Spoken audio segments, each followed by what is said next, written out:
Hello' guys, মই ইফালে কাম এটা কৰিবলৈ আহিছোঁ চাব দেই। ইফালে মই ফুল লগাইছিলোঁ, তাতে পানী দিছোঁ। আমাৰ মাহঁতৰ ঘৰত বহুত ফুল আছে, কিন্তু ইয়াত ফুল নায়েই, সেয়েহে মই আকৌ নতুনকৈ লগাইছোঁ।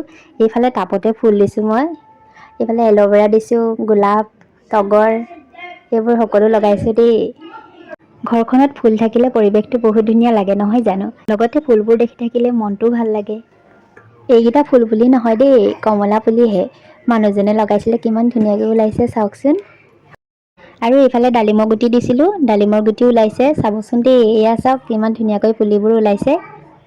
আৰু এইফালে মানুহজনে জলকীয়া দিছিলে, পুলিবোৰ কিমান ধুনীয়াকৈ ওলাইছে দেখিছে? আমাৰ মানুহজন কিন্তু হাতখন বহুত লাকি আছে দেই, যিয়ে দিয়ে সকলো হৈ যায়। এইফালে ইমান ডাঙৰ খৰাহি লৈ আহিছে দেই, কণ বিলাহী ছিঙিবলৈ। আমাৰ এখন হৈছে আমাৰ বাৰী মানে। সেইবোৰ বাৰী আমাৰ বস্তু দিছিলে যদিও কচুটো বেছিকৈ গজি গ'ল গাইছ। এইফালে বিলাহীজোপা মৰিছেগৈ আৰু তথাপি ছিঙিছে।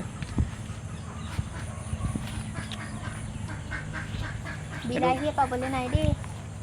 বিলাহী লাগিছিলে বহুত, সেইবোৰ তলত পৰি আছে।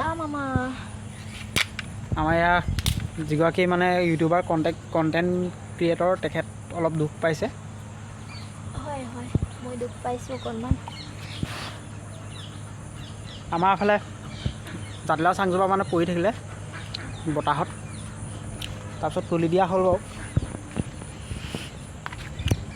ইমান ডাঙৰ খৰাহিত এয়া কণ বিলাহী অকল এইকেইটাহে পাইছে দেই। কণ বিলাহী পাই গ'লোঁ গাইছ।